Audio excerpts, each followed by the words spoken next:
Hello, everyone, and welcome to Fasken's webinar today on key legal considerations when doing business in Canada. We're pleased to bring you this webinar in conjunction with the National Bar Association's Commercial Law section. My name is Andrew Nunes, and I'm a partner in the firm's Toronto, Ontario office, the Vice Chair of the Fasken Ontario Business Law Department. I have a corporate commercial transactional and advisory practice with a focus on technology-related matters. And today I'm joined by my fellow Toronto partners, Alleyne, Taisha Lewis, and Nicole Singh, each of whom will tell you a little bit more about themselves during their respective presentations. Just before we begin, I have a few housekeeping notes, if you would just bear with us. Firstly, underneath the window, you will find there are tabs for the handout and for our survey. At the end of the webinar, we would appreciate your feedback via our survey. Secondly, questions.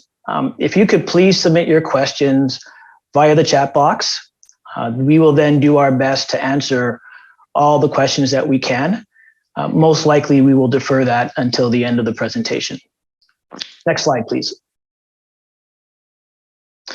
Before we jump into the first presentation, of course, we have our obligatory disclaimer, but we also want to share with you just a little bit about Fasken before we jump in. Next slide, please. Fasken is a full-service law firm. We are one of the largest in Canada. We have 7 offices across the country in all the major cities, and we also have 3 international offices. A very broad practice, over 40 practice groups and industry groups, and we cover all aspects of business law and dispute resolution. We represent a full range of clients, small, early stage companies, all the way up to representing half of the Fortune 100 companies. And that includes many US organizations who are doing business in Canada. Next slide, please.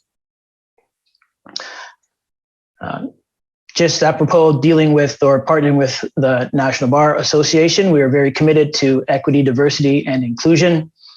We're a longtime supporter of the MBA commercial law section, as well as a number of other initiatives, and you can see some of them on the screen right now. Next slide, please. Again, just an introduction. This is just a quick glance at some of our recognitions in the areas where we will be speaking on today, but we want to take a quick moment to thank the MBA commercial law section for this opportunity to address the membership along with others today. And special thanks to the MBA CLS Executive Committee and to the current chair, Mr. Torrance Phillips. Next slide, please. So here's what we plan to talk about today. And with that, I will turn it over to Taisha Lewis to kick us off with our first presentation. Taisha. Great, thanks, Andrew, and welcome everyone. Thanks very much for joining us today. As Andrew said, my name is Taisha Lewis, and I'm a partner in the corporate commercial group at the firm. My practice is focused mainly on securities and M&A, doing work for public companies, private companies, go public transactions, continuing securities regulatory advice, and other M&A matters. So today I'm going to be talking about some of the considerations to keep in mind when looking to acquire a Canadian business.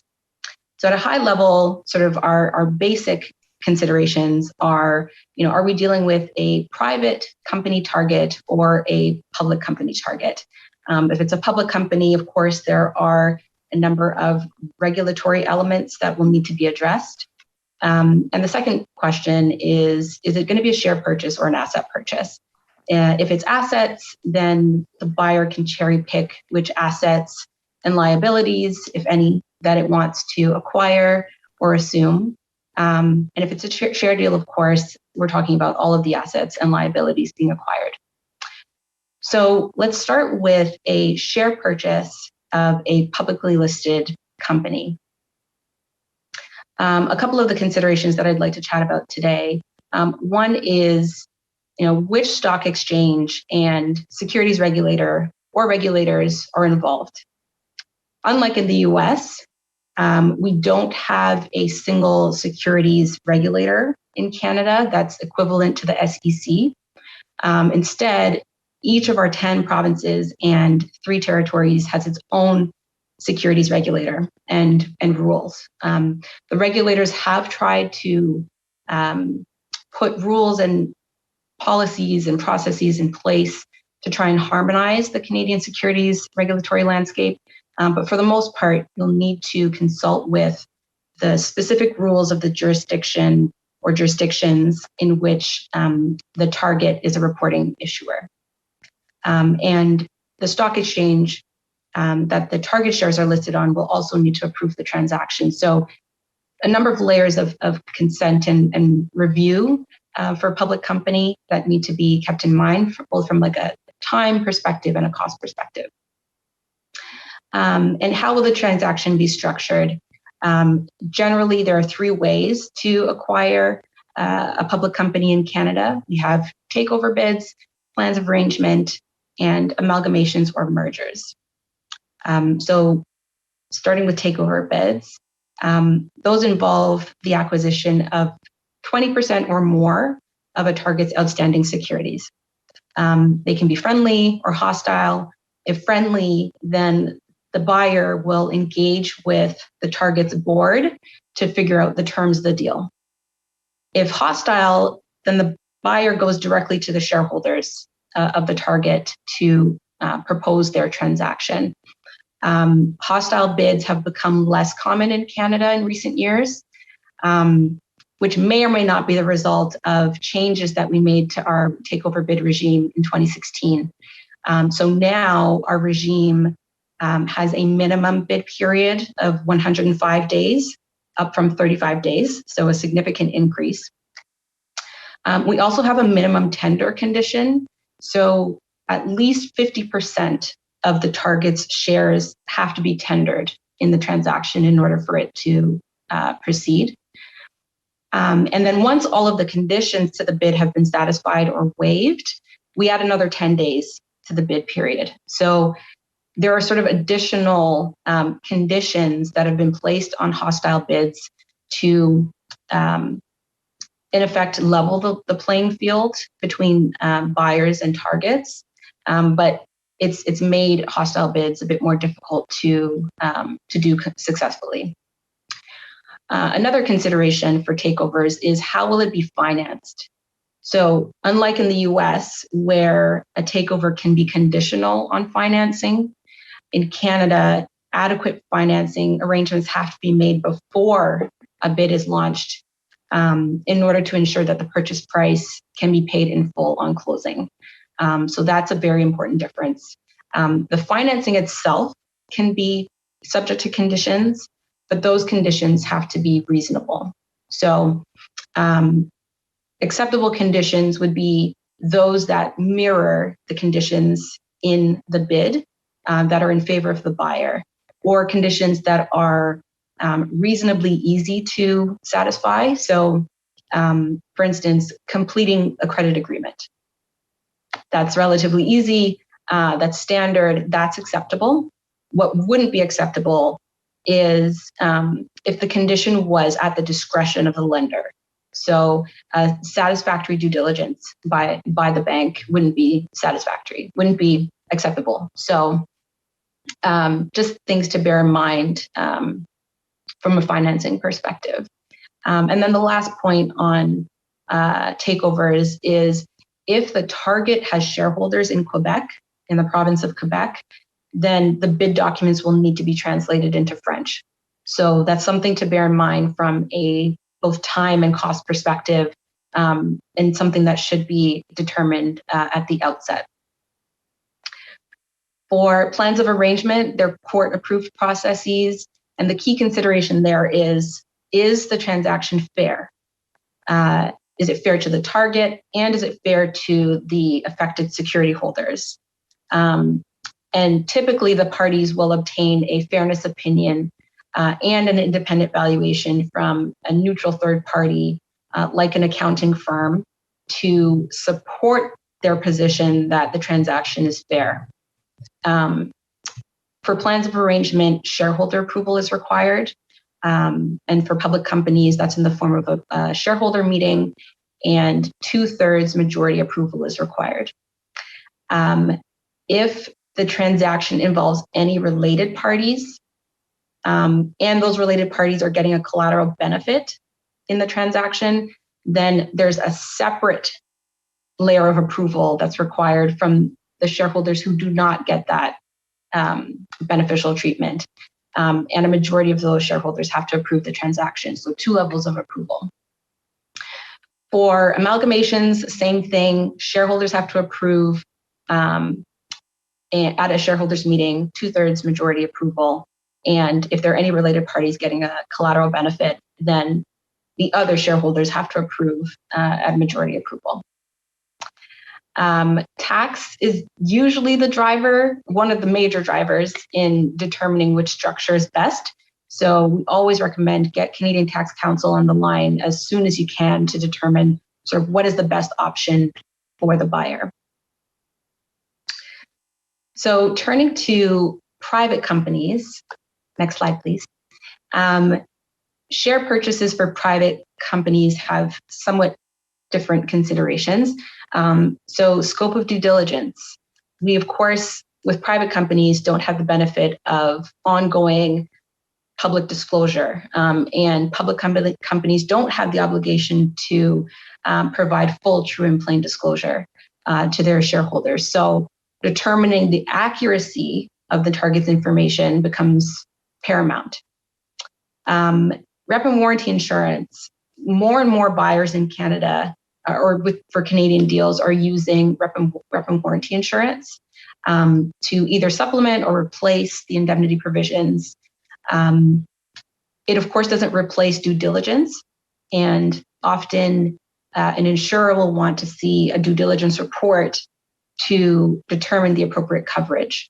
And we've even seen smaller public deals take on rep and warranty insurance, and in some cases as the sole recourse. So I think we are perhaps lagging a bit behind the US market in terms of our use of rep and warranty insurance, but we're certainly moving in that direction and using it more often. And then lastly, just approvals and notices. Of course, if there's a shareholders agreement, we'll want to see if there are special approvals for certain classes of shares. What do the constating documents say about approving share transfers? Are there any drag-along provisions that need to be considered? Do the target's commercial contracts provide for change of control? And are there regulatory approvals or notices? And we'll talk about a couple in a little while under the Competition Act and the Investment Canada Act. But these are all sort of things to take into consideration when looking to acquire a private company. And in terms of an asset purchase for a private company, I'll just talk briefly about corporate approvals. In Canada, or at least in Ontario and for federal companies, the sale of all or substantially all of the property of a corporation requires shareholder approval. And so that can be either at a meeting where you'd need 66 2/3% approval, or a written resolution, but if it's in writing, all of your shareholders have to approve. So if you know that there's a sticky shareholder who is perhaps disgruntled and may not sign a resolution, then maybe a meeting is best. But if there are a handful of shareholders and they're all in favor, then a written resolution would be the way to go. Next slide, please. Okay, and so some additional considerations. We'll talk briefly about the Investment Canada Act, Competition Act, restrictive covenants, and director residency post-closing, as we have some new rules that recently came into effect. So under the Investment Canada Act, if an acquisition of control of a Canadian business by a non-Canadian person exceeds certain monetary thresholds, it will require the approval of the Federal Minister of Industry and or the Federal Minister of Canadian Heritage. I won't get into the thresholds today because it's a fairly complex matrix and there are a number of variables at play, but suffice it to say that if you have a foreign or in our case, a US buyer for a Canadian company then it's important to just consider the Investment Canada Act analysis. If the acquisition doesn't exceed the thresholds, the parties may still need to notify the minister of the transaction, and that can be done before or after closing. And even if control is not being acquired, there's still circumstances where the minister can deem acquisition to have taken place. So where an acquirer is a state-owned enterprise, or if the target operates in a cultural sector. So if it sells books or magazines or newspapers, if it's in the film industry or TV or radio or music, that might deem acquisition of control. Or if there's a national security concern, the minister could also deem control. So a few things to consider there. Under the Competition Act, we have what's called pre-merger notification. And so that's required where a merger involves an operating business in Canada and where the size of the parties and the size of the transaction exceed certain thresholds, then you need to provide notice in advance. Again, I won't get into the thresholds, but if there is a potential for stifling of competition in Canada, then that analysis should be conducted. So it's always good to just get Canadian Competition Counsel on the line to ensure that there aren't any issues from that perspective. In terms of restrictive covenants, as a general rule in Canada, non-competes must be limited in duration and scope so as not to be broader than what's absolutely necessary to protect a legitimate business interest. Otherwise, it could be deemed unenforceable and stricken down.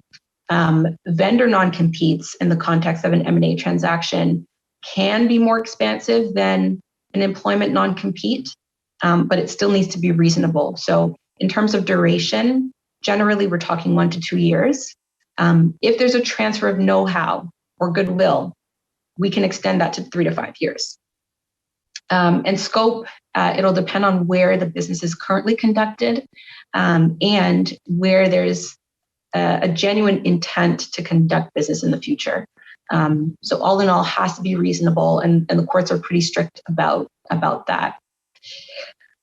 Lastly, on director residency in Ontario, there's no longer a requirement to have Canadian resident directors on the board.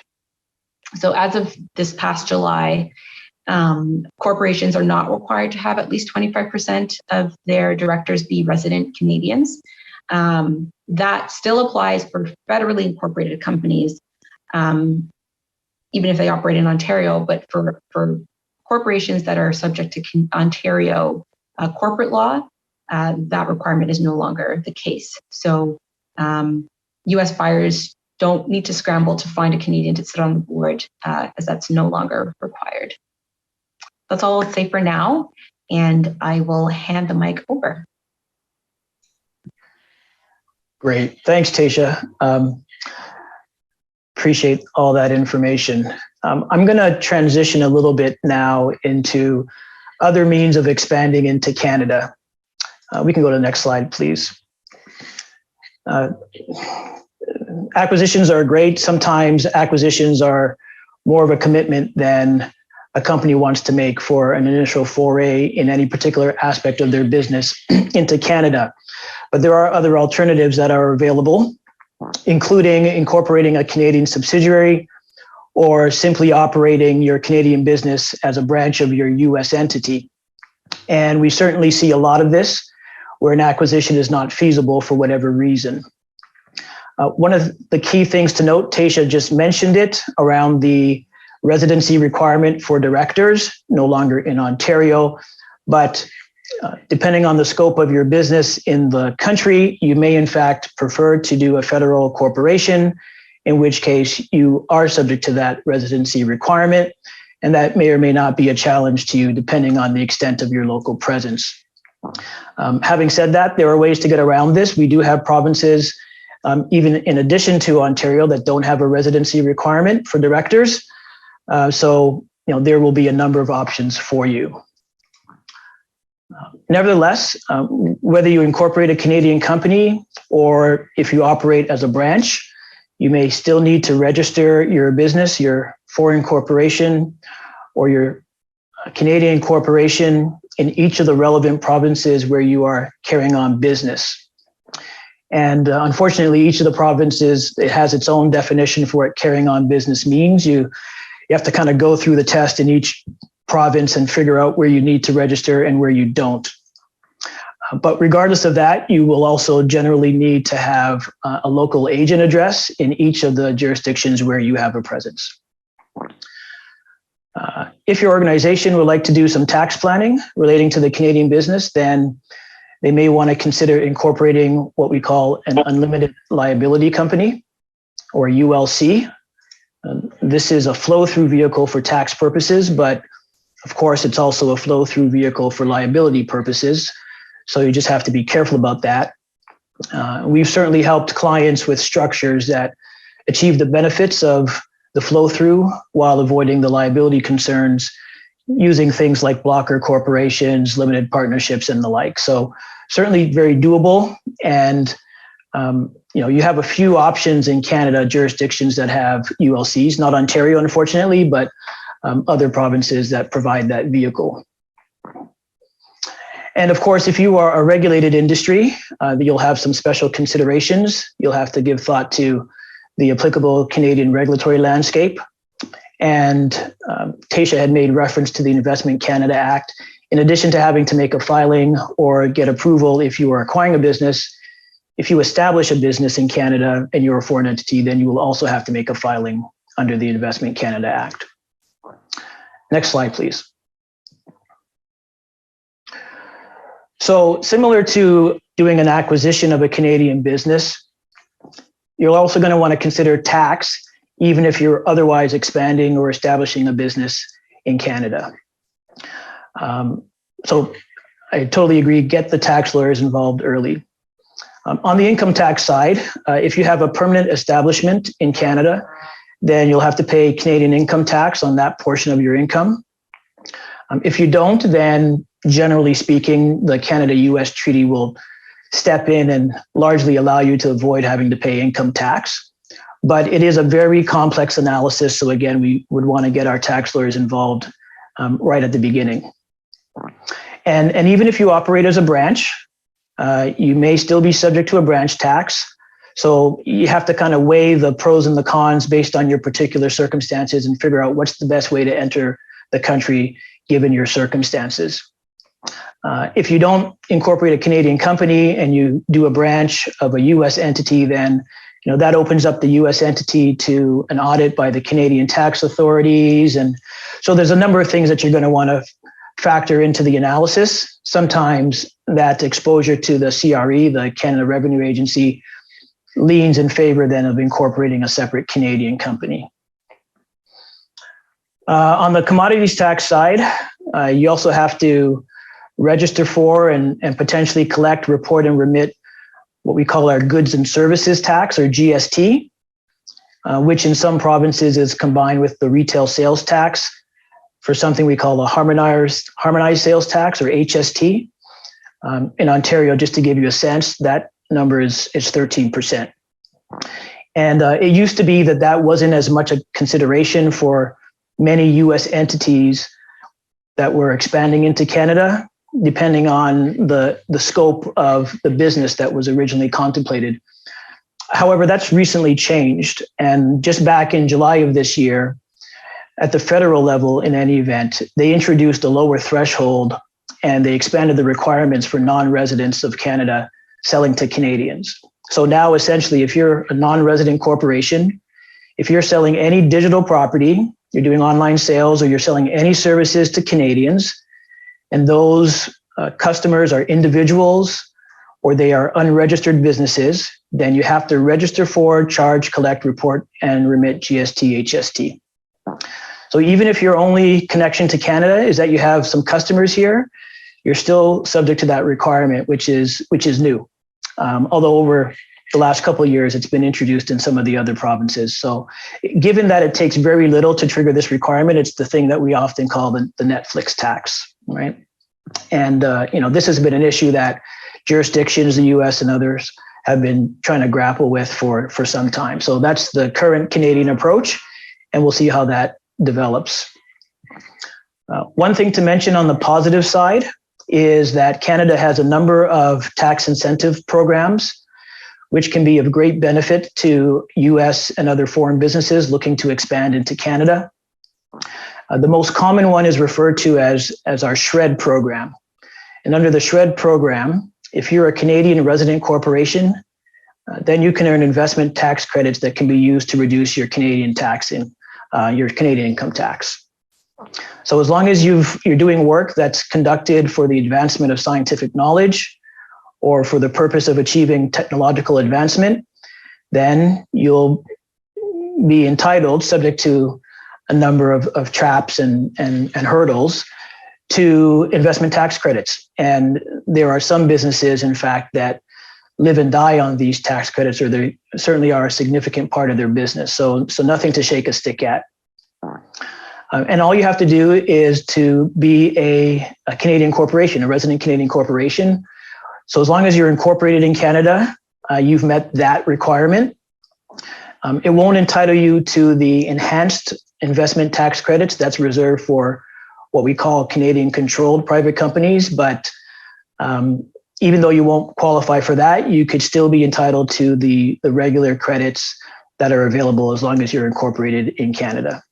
So that could actually be another reason why you might decide to operate in Canada via a new incorporation of a Canadian company rather than a branch out of your US entity. Next slide, please. So I'm going to touch just briefly on branding and marketing. My colleague Alleyne is going to get into some of the other aspects of this, but just a few things to complete the checklist. If you are rolling out a business in Canada, whether it's an initial business, a new business, what have you, you're going to want to think about filing your trade name, getting your trademark registered, maybe filing a .ca domain name, and you're going to want to determine whether or not those are actually available.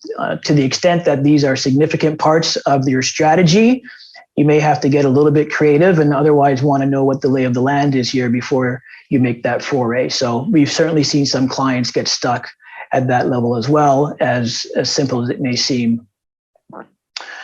And then the other thing I'll mention just briefly from a marketing and branding perspective is that we now have anti-spam legislation in Canada.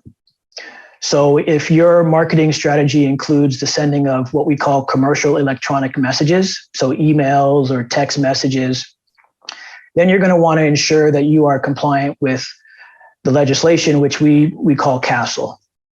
And it's important to note because the Canadian legislation differs fundamentally from the corresponding US legislation.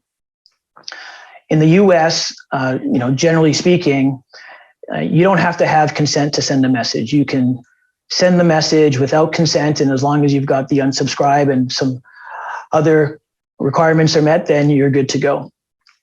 But in Canada, you can't send the message to begin with unless you have consent, right? You still have to have an unsubscribe mechanism, and you still have to meet other content requirements, but our regime is an opt-in regime rather than an opt-out regime. So if you don't have consent, whether that's express consent, or the legislation also identifies certain categories of implied consent and some instances where you don't need consent at all. But if you don't fall into one of those categories, then you cannot send the message. Okay, so it's much stricter. It's a higher standard, it's a higher bar than the legislation in the US. If you don't comply with the legislation, and here's why, in fact, it's something to take special note of, the penalties are severe. So corporations can face penalties of up to $10 million. And also directors and officers may have exposure to personal liability for non-compliance. And if nothing else, that tends to get people's attention. The fortunate thing is that there is a due diligence defense that's available. So there are a number of things that you can do, which, if done appropriately, would allow you to avail yourself of that defense. Things such as having a written council policy, having a compliance officer, doing employee training, reviewing your marketing campaigns, et cetera, et cetera, et cetera. None of this is in the legislation itself. It comes out of enforcement activity from the CRTC, which is the regulatory body that's primarily charged with enforcing the legislation. So you really have to drill down on those things. And those things become almost de facto requirements because most people will likely want to take advantage of the due diligence defense. Next slide, please. Okay, the next thing we want to talk about just briefly is contracts. So looking to expand the business into Canada, going down the checklist, what's one of the other key things you're going to want to think about? You're going to want to make sure that the contracts that you use are appropriate for the Canadian legal and business landscape. So part of what we would generally do is to go through the contracts and ensure that they're adapted to address Canadian law and Canadian practice.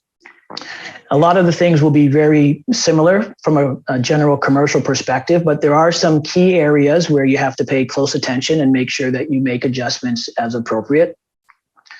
Certainly, we have sale of goods legislation, which takes a slightly different approach to implied warranties and conditions, which doesn't exist in the US as a general matter. And so typically we will need to address warranty provisions in contracts so that they align with Canadian sale of good legislation. And the other area where we often see, just by way of example, where changes typically need to be made to a US-centered form of agreement is in the area of intellectual property. We don't have in Canada the doctrine of works made for hire. Seeing references to works made for hire is a telltale sign that an agreement is a US-based agreement and has not been adapted. We also have to deal with moral rights in Canada, which is unique somewhat to us, certainly as compared to the US. And depending on the nature of the distribution of the services, then you may have to deal with the difference in copyright infringement regime in Canada versus the US. In Canada, we have what we call a notice and notice regime, whereas in the US, they have a notice and takedown regime. So those are the key areas that we would typically be looking for. And there are others, including if you are dealing with Quebec as a jurisdiction, and I think Andrew Alleyne will talk some more about this, but then there's additional concerns and considerations that you have to keep in mind. So with that, what I'm going to do is I'm going to turn it over to Andrew Alleyne, because certainly if you're contracting online, there are additional concerns, and he's going to get into that and some other things. So Andrew, over to you. Thanks, Andrew. Good afternoon, everyone. I'm Andrew Alleyne. I'm also a partner in the Technology and Corporate Commercial Group at Fasken's in the Toronto office. Similar practice to Andrew's, do complex commercial agreements, as well as e-commerce and advisory work with regard to online gambling clients in Canada. So we can talk a little bit about e-commerce and just delving a little bit deeper into some things that we've actually touched upon today. So when conducting business in Canada electronically, it's very similar to doing so in the US, but there are some telltale differences. Obviously, when going to a different jurisdiction, you have to adapt to some of the local laws. But helpfully, we are a common law jurisdiction, very similar, generally speaking, to when you're contracting to the laws you'd be dealing with in the United States. So Canadian law in this area regarding the conduct of business online is established by both federal and provincial laws, with generally contract laws being provincial in scope. So you will need to consider the laws of various provinces that you are targeting or doing business with. Should be noted that our firm is in all the major jurisdictions in Canada, But it's also the case that if you are doing business in some of the smaller provinces in Canada, you may have to actually find even more local counsel because none of the larger firms have offices in each province. So you have to think about where you're going to be doing business and then figure that out based on and then determine which counsel you're going to need to be using. Anyway, going back. So in some cases, the laws applicable will also be federal, like competition and privacy. We touched a little bit on competition. We'll touch on privacy in a moment. And there are also some online specific laws that we're going to delve into. But generally, as I said, contracting law is similar to what you'd expect in the States. And there's also the special case of Quebec, which we'll touch on as well.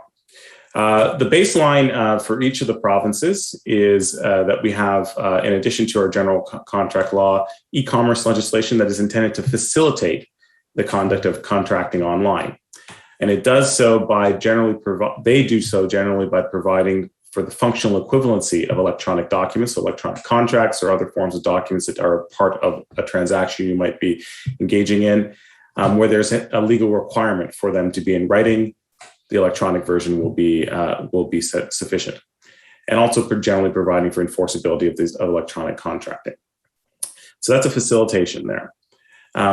As a related matter, both federally and provincially, we have evidence acts that provide that it's satisfactory to introduce electronic documents as evidence in proceedings. So you're covered from that perspective as well. So I think similar to what you might expect in the States. Briefly on online payments, again, similar in the US, you're processing credit card transactions, for example, you have to comply with the payment card industry data security standards, which would be which should be unfamiliar to what you'd be doing in the States, but also important to note when you are taking credit cards or payments from Canadians, you have to have similar standards in place. We touched a little bit already on what we call our value-added tax, our harmonized sales tax, our GST. And Andrew mentioned the rate in Ontario, for example. But you will have to bear in mind where you're doing business in which province, because some of them have harmonized sales tax, as Andrew noted, which is the harmonization of the provincial sales tax with the federal component of that sales tax, which is called the GST.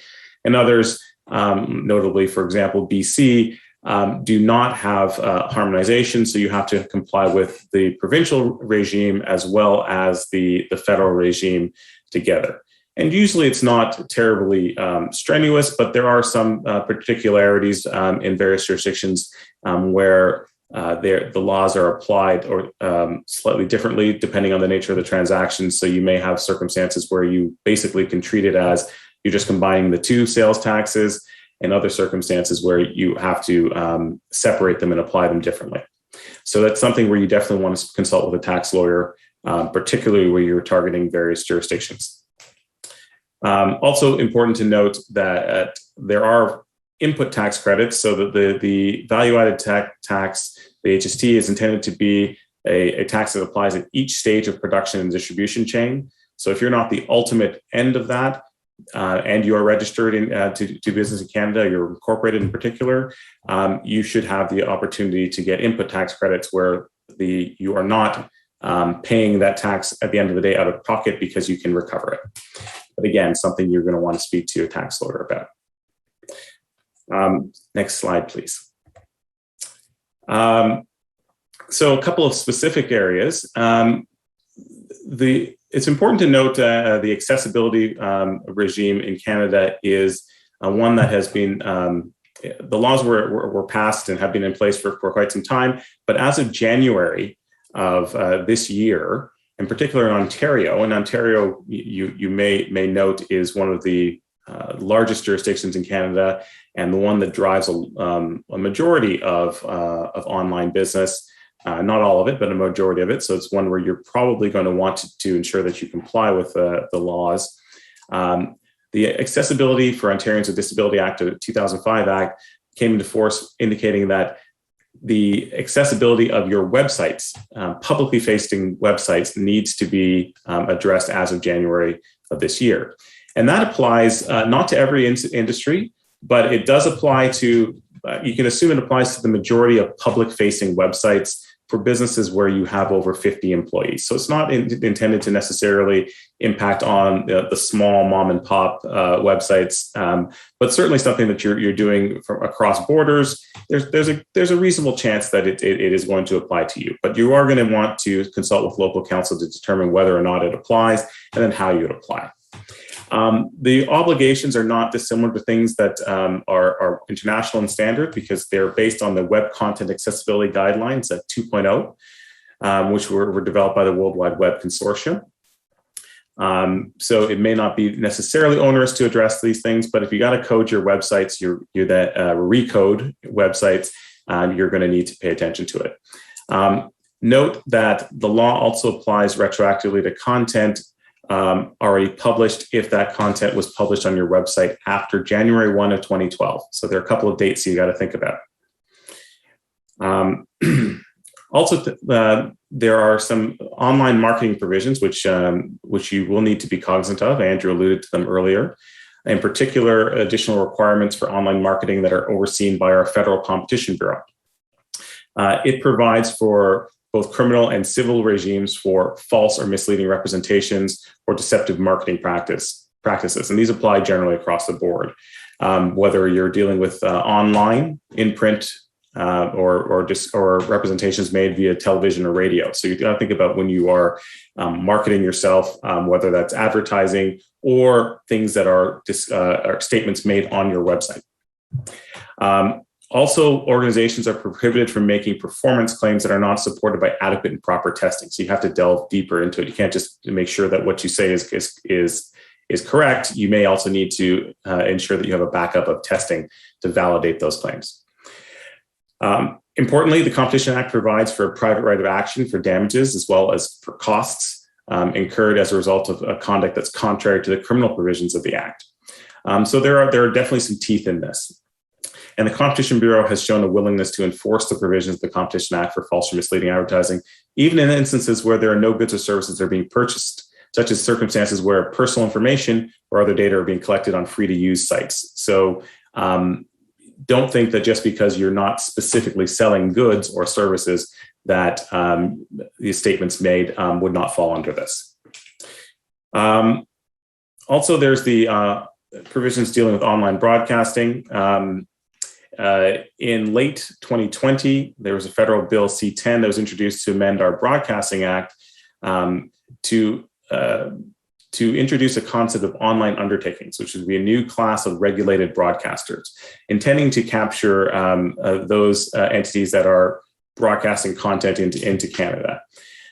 These online undertakings would include services that transmit programs over the internet into Canada, but would exclude social media services or user-generated content. So these undertakings, we can expect that they will be brought into force because the government here was subject to an election earlier this year, but it is still in power. So we'll look to see what happens with those regulations. But I think if you are in the circumstance where you're transmitting programs over the internet into Canada, you should be paying attention to the amendments to our Broadcasting Act. Next slide, please. Consumer protection. Broadly applicable across the provinces and territories with generally similar content, but there are some significant differences that may need to be noted. In particular, and we're going to touch on this, and you hear this all the time in Quebec because it's a civil law jurisdiction and they have a slightly different approach to consumer protection. So consumers basically means any individuals acting for personal, family, or household purposes and not including anybody acting for business purposes. And many of the clients that we advise have to at least be cognizant of what the consumer protection regimes are in the various provinces. In many cases, because they're dealing with online agreements that may involve consumers. Online agreements with consumers fall into multiple agreement categories depending on the jurisdiction. Usually you're thinking either a distance contract, an internet agreement, so an agreement over the internet, or a remote agreement where the parties are not in the same physical place when they're contracting. and they have overlapping requirements. So you may have a circumstance where you're contracting with someone in Ontario, or you may be having a circumstance where there's a three-way contract where you're dealing with someone in Ontario and someone in Quebec, for example, and also you're an American company. So you're going to want to think about how these rules apply. But helpfully, there are generally similar requirements. What we're talking about is rights to certain disclosures to be made before entering into the contract, the rights to receive a copy of the agreement as you're contracting, and certain cancellation rights within a defined number of days after you've entered into the transaction. Now, these consumer protection laws, however, they don't always apply. There are certain exceptions, particularly when you're thinking about regimes where you're addressing the concerns in another manner, like Securities Act, for example. If your consumer transactions that are regulated under the Securities Act are not subject to consumer protection in the same way. So one of the first things you need to think about is, what consumer protection regime applies, whether it's what province or whether there is another regime that might override. For example, if you're a financial institution, which is already heavily regulated, their transactions with consumers are subject to separate regulation. But if no exceptions can be identified, you want to assume generally that the consumer protection law applies, and the things I mentioned earlier: disclosure, copies, cancellation rights. And courts have also shown a tendency to impose these consumer protection laws, but very generously and broadly. The non-compliance risk, there could be class actions. We're not quite as litigious as in some jurisdictions in the US, but class actions definitely are an issue. And the other concerns, if you don't amount to a class action, might be the agreements are not binding, or as I said, there are cancellation rights. You may allow consumers to cancel and obtain refunds. But there also are risks of fines for directors in the circumstance where you are not compliant. Next slide, language requirements. So Canada is officially bilingual, English and French. Doesn't usually have an impact if you're not outside of Quebec on the offerings that you make to Canadians, because if you're providing that service in English, rather than having to provide it in both English and French outside of Quebec, generally speaking, you'll be fine. But when you're doing business in or targeting Quebec residents, there'll be a triggering of French language requirements. This is under the Quebec Charter of the French Language, which establishes detailed rules dealing for things like computer software that you're making available, websites, consumer goods packaging, standard form agreements, public signs and advertisements, and customer services. So a lot of circumstances where there will be a French requirement. But the charter generally applies to organizations that have either a physical presence in Quebec, so not online necessarily, or that engage in commercial activities in Quebec and provide their online content in French. So one of the interesting things is if you are for an international business where you're already providing your content in France, for example, in French, then you may have to provide it in French in respect of your business in Quebec as well. Foreign companies also need to consider whether or not it makes sense to do business in Quebec. We certainly don't encourage American companies or other foreign companies not to consider doing business in Quebec, because it is a significant market, and it may be one that is a lucrative market depending on what you're doing. But you do need to be cognizant that there may be additional costs, whether it's things like translations, we said, French language requirements. Also, they have more stringent consumer protection legislation than the other provinces. For example, in contracts, your statements with respect to limitations of liability, frequently there are restrictions on what you can limit from a Quebec consumer perspective. And you'll see that the contracts become a little bit more complicated when you need to deal with the potential that there is a Quebec interpretation. Then, of course, there's the fact that Quebec is a civil law jurisdiction, which you may have familiarity in the States if you're dealing with Louisiana, for example, where they have a civil law as well, but a little bit more rigorous in Quebec.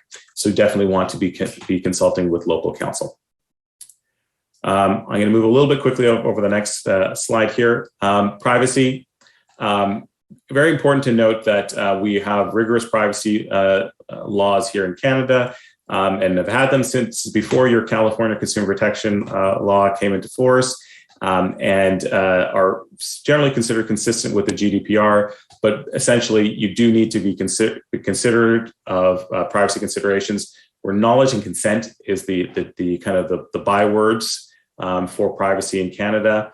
Where informed consent is very important. Make sure that you are honoring that.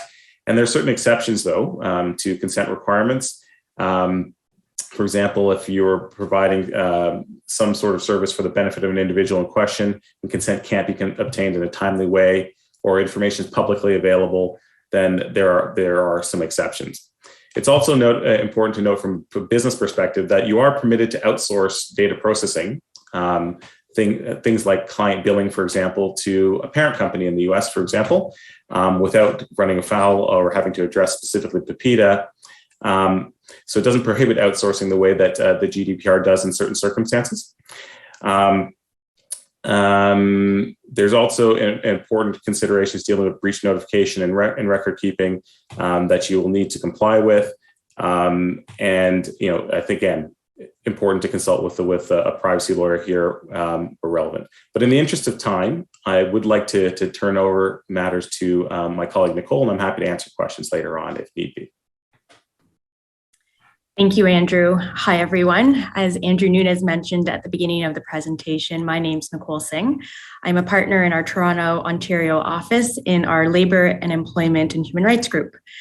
So as the slide here suggests, we're going to switch gears a little bit. We've had heavy content on corporate matters, so we're going to switch gears a little bit to labor and employment and human rights. Next slide, please.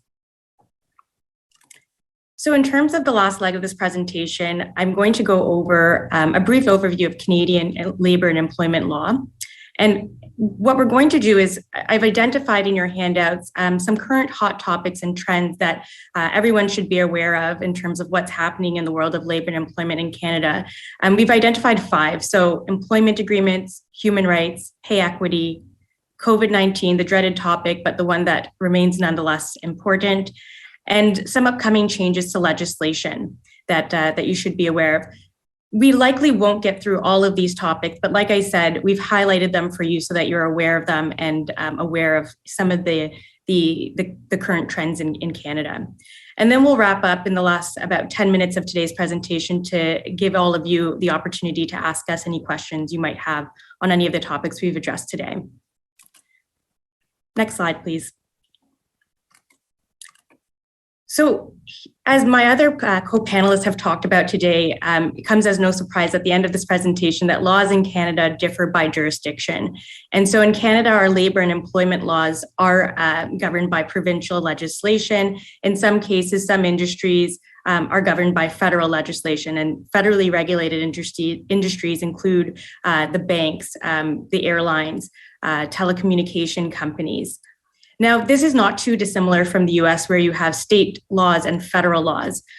So in Canada, most employees are governed by provincially regulated, so they're governed by provincial legislation. From province to province, there are some similarities between the province's employment legislation, but there are also significant differences.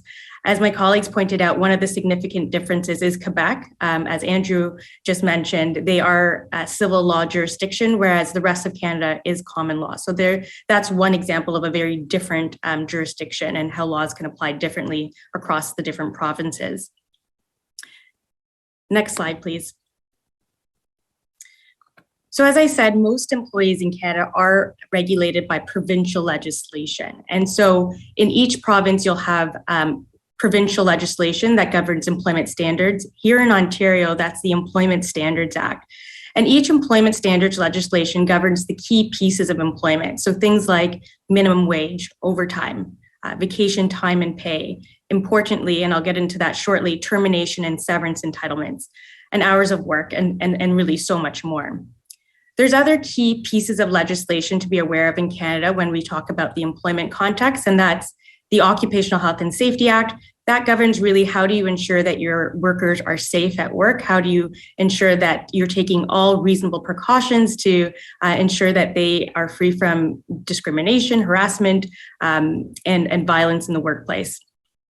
Another key piece of legislation is human rights legislation. So in Ontario, we have the Human Rights Code.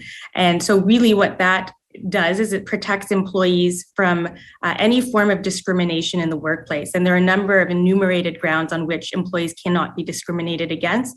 And we'll get into that shortly.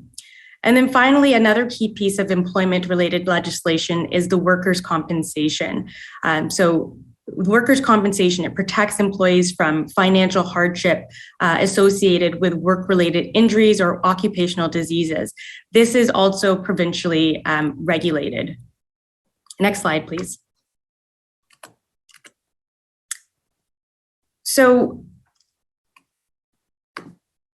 one of the things that I find American clients are always shocked and almost fall off their seats to hear is that that concept of at-will employment does not exist in Canada.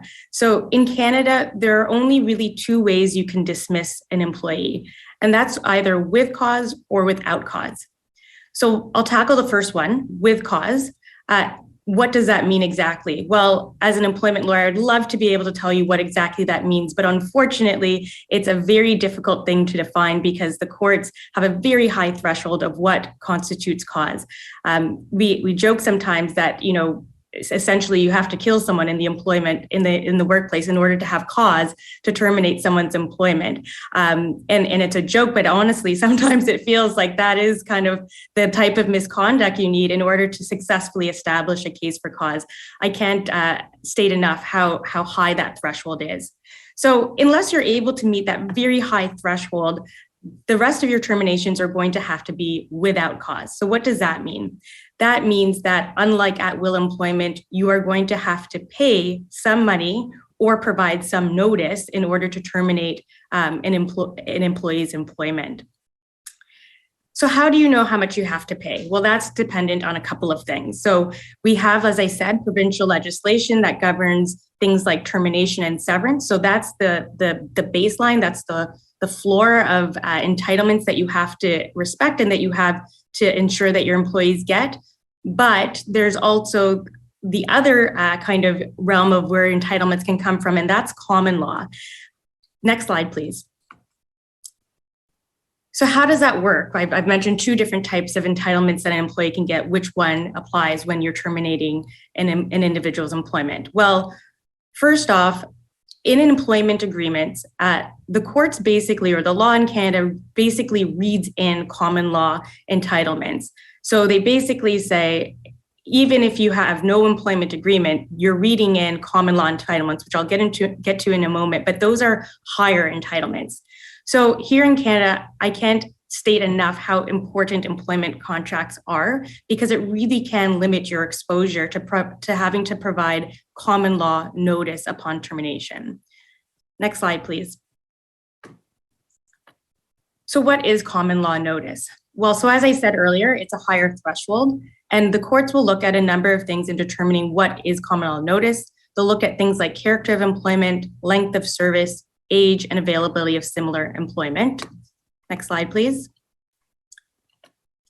And essentially, there is no real rule of thumb. However, we do typically say that for common law notice, employees are typically entitled to about 1 month or more of notice per year of service. So in exceptional cases, that can be as high as 24, and sometimes even more than that if you have a very long service employee. Here in Canada, the notice period is generally pretty generous for older and longer service employees. And contrary to what you might think, it is disproportionately high for short service employees. So you can have a 2-year employee who's awarded or who's entitled to about 3 to 4 months of notice or pay in lieu of notice at the time of dismissal. Next slide, please. So as I said earlier, employment agreements can limit your exposure by basically ousting the common law. So you can basically put into your contract that employees are entitled to the minimum notice under Employment Standards Act, which is typically 1 month per year of service plus 1 week per year of service plus an additional week of severance pay. And it's capped at about 34 weeks here in Ontario. That's versus 1 month per year of service. So obviously quite a difference. The problem is that employment agreements are becoming increasingly difficult to draft. And that's because our courts here in Canada are extremely employee friendly. And so what we've seen in recent years is more and more court decisions that have case law that basically makes it more and more difficult to draft language that is enforceable. So I'll get my corporate panelists here to cover their ears for a moment. We strongly always recommend that you do not have corporate lawyers drafting your employment agreements. It is very important to get somebody who practices in the jurisdiction to ensure, an employment lawyer, to ensure that your employment agreements do in fact satisfy local law and requirements. Next slide, please. So the second hot topic here in Canada right now is human rights. I won't get into the details of human rights law here, but suffice to say that, as I said earlier, human rights legislation protects employees from discrimination and harassment, among other things, but discrimination and harassment in employment. Next slide, please. So the reason we noted human rights as a trend and something to watch out for in Canada is because we have different heads of damages that can be awarded if an employee's human rights are violated. About maybe 10 years ago, the high watermark for human rights damages was probably about $10,000, maybe at most $40,000. What we've seen in recent years is those damages awards getting increasingly higher. So in 2018, we had one of the highest awards in Ontario for human rights violations of $200,000. Just this year in Nova Scotia, we saw an award for $300,000. So the reason we draw this to your attention is because human rights is becoming a growing area of concern. I don't think it's because we're seeing any more, human rights violations in the workplace. I think that we're living in a time right now of, cancel culture, zero tolerance for these types of behaviors. And so we're seeing employees bringing forward these issues at increasing rates. Next slide, please. So as this slide highlights, this is important. You might be wondering, why does it matter? Well, it matters, one, because it's the right thing to ensure that your workplaces are free of discrimination, harassment. But importantly, if your employees are engaging in that, you are very vicariously liable. And you're also vicariously liable for the actions of third-party contractors. So it's important to keep in mind, and those numbers I highlighted on the last slide there, those are the types of awards that can be awarded against your organization if you're not being cognizant of human rights and ensuring that they're enforced in your workplace. Next slide, please. So I'm not going to touch too much on investigations, just noticing the time here, but one of the ways that human rights violations come to an employer's attention is through a complaint. And so in Canada, investigations, so investigating complaints that are brought to your attention, are in many instances governed by provincial legislation. That legislation can be very detailed in terms of who can conduct an investigation, who's qualified to conduct an investigation, the various types of reporting requirements and post-investigation obligations. So if you have a complaint that's brought forward in Canada, it's not sufficient to have an HR person necessarily review and investigate that matter. You have to ensure that if you are doing it internally, that person satisfies the various requirements under legislation. Otherwise, you have to make sure that a third party is doing the investigation. Next slide, please. So with the time left, I'm not going to go over pay equity, but what I will highlight is that Pay Equity Act, which is the Pay Equity Act, which came into force this past summer and applies to federally regulated employers with 10 or more employees, has very stringent requirements of ensuring that there is pay equity among female-dominated positions compared to male-dominated positions. And there are very technical requirements that have to be met. I would say that it is a mammoth of a legislation and requirements that have to be complied with. And so we always encourage anyone who is subject to this legislation to get advice and ensure that they are meeting the various deadlines. Next slide, please. So the last topic that I will probably have time to cover off today is vaccine requirements. So again, it's a topic that we're all tired of hearing about, but it's become increasingly, or can maintain in a very hot topic here in Canada. I know the same is true for south of the border. So the question now, I think employment lawyers have found that over the past nearly coming up to 2 years, we're really practicing law in a very gray zone where we're kind of going with the law as it's evolving. And so one of those areas have been vaccine requirements. Now, here in Canada, the federal government did recently mandate that all federal public servants be vaccinated. So that's mandatory. Other employers, notwithstanding the fact that there's no legal backing for it, have followed suit. So what we've seen in Canada are, hundreds, if not thousands of employers requiring that their employees be vaccinated in order to come into the office. So the big question there is, well, is that legal? And I'm sorry to say, I'm going to give you the typical lawyer answer, which is it depends. So there is no real answer as yet. But what we do have are a couple of decisions, early decisions on this that have come out. They are in the arbitration context, so in unionized settings. So they do have kind of their own caveats.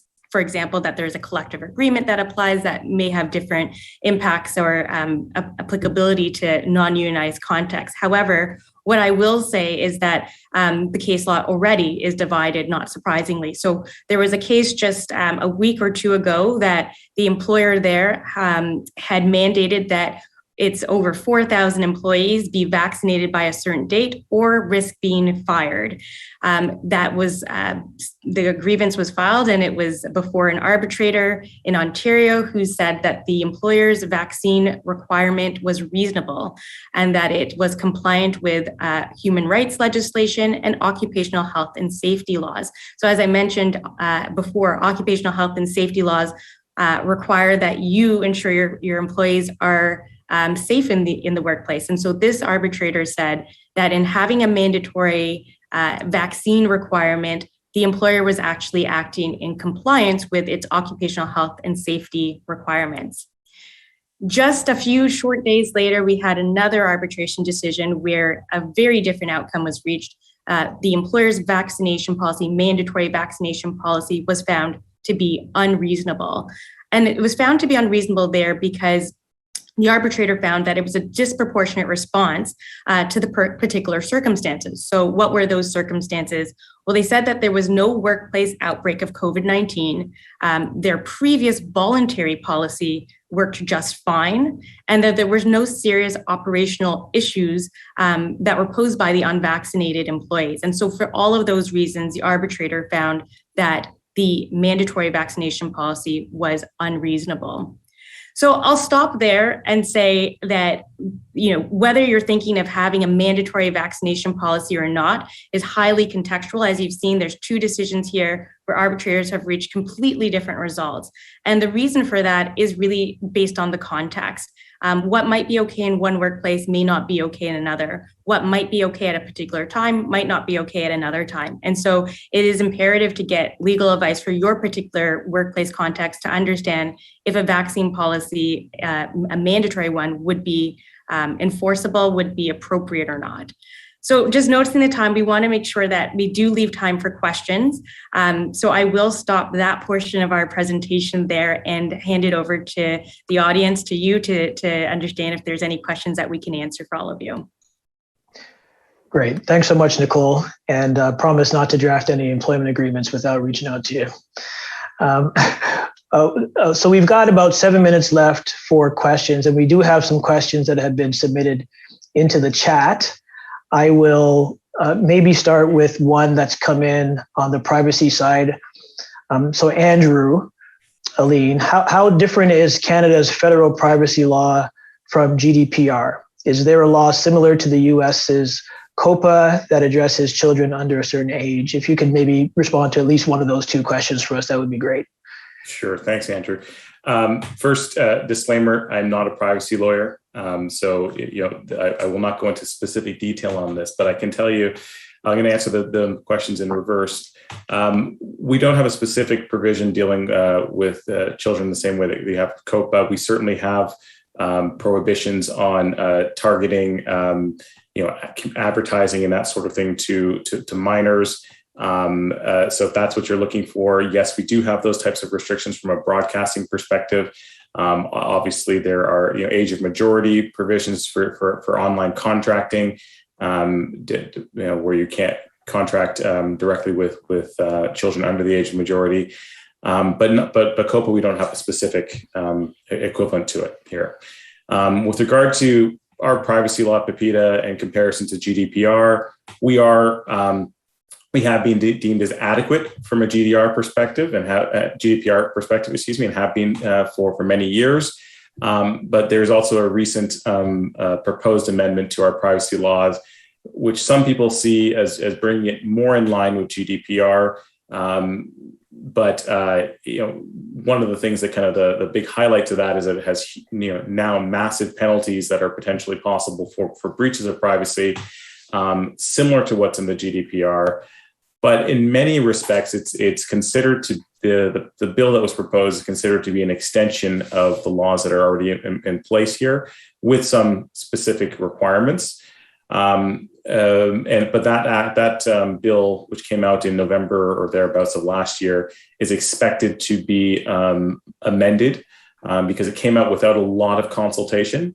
And so we are in the process in Canada of, I'd say within the next year, or possibly less than that, amending our privacy regime to be more modern, in some respects, to be more similar to GDPR.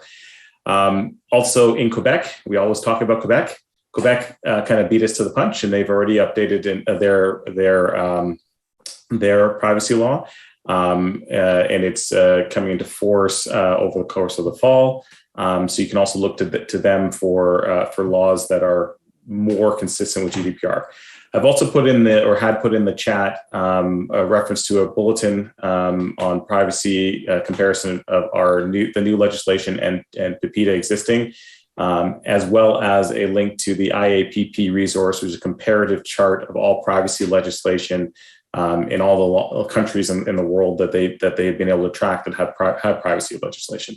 I think it's a really great resource that you should check out. Great, thanks, Andrew.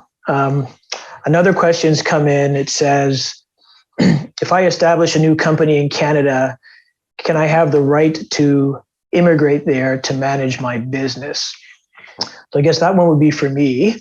Not an immigration lawyer, but I was able actually to reach out to one of our immigration lawyers.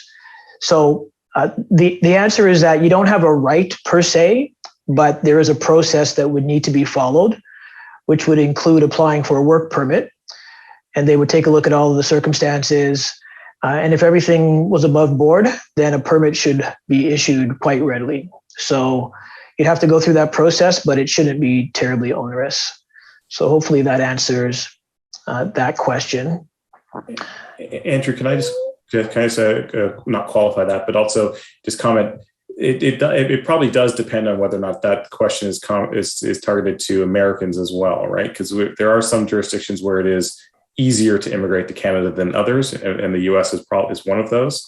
But if that question was targeted towards a non-American context, the answer might be a little bit different, at least in terms of the difficulty level, I'd imagine. Yeah, absolutely. Thanks so much for that clarification, Andrew. And if you're sending employees up from the U.S. to actually do the work, then that's also a different question. You may have to go through the process of establishing why that role cannot be filled by someone who's in Canada already, and going through labor market opinions and et cetera, et cetera. So it does depend, but if it's just for the management and it's from the U.S., then I would not anticipate significant hurdles there. Here's another question that's come in. I think this one is for you, Nicole. It says, if a U.S. company remotely hires Canadian citizens residing in Canada pursuant to a U.S. employment agreement, how does Canadian law apply to that arrangement?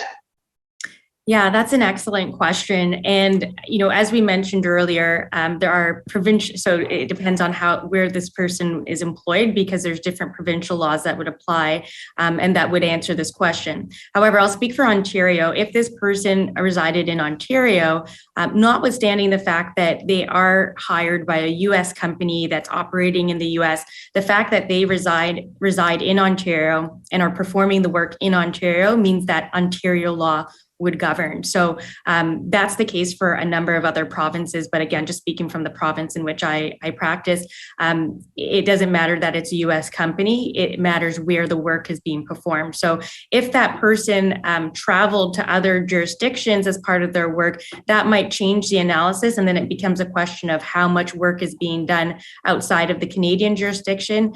But if the vast majority of their work is being performed in the Canadian jurisdiction, then more than likely that Canadian jurisdiction's laws will apply to the employment relationship. Awesome. Thanks, Nicole. I think we have time for just one more. Since it's come in, I'll just deal with this very quickly. The question was, if I establish a new company in Canada, what are the requirements if the business is only using a Canadian reseller to sell your goods in Canada? So I'm assuming this is a question about the requirement to register for, collect, remit, HST, GST. So as long as the reseller is registered, then there should be an exemption from the registration requirement for the non-resident company. So again, the analysis can be a little complicated, but generally speaking, that would be the situation where you are only in Canada via a reseller. So we're out of time. Thanks very much to everyone for joining us today. We hope that you found this presentation informative, and I would encourage each of you to reach out to any of us if you have further questions. There's many other considerations if you're doing business in Canada. We've just really focused on the ones that are most relevant to our practice areas and the ones which we think are key. But if you were to send us your contact information, and feel free to do that to any of the panelists, then we'd be more than happy to send you a copy of our Doing Business in Canada publication, and it will go through all the other relevant areas. It's a really, really, really good publication. I'd encourage you, if you have any inclination about this at all, to reach out, and we'd be happy to send that to you. So thanks again for your time. Thanks again for joining us, and wishing everyone a great rest of the day.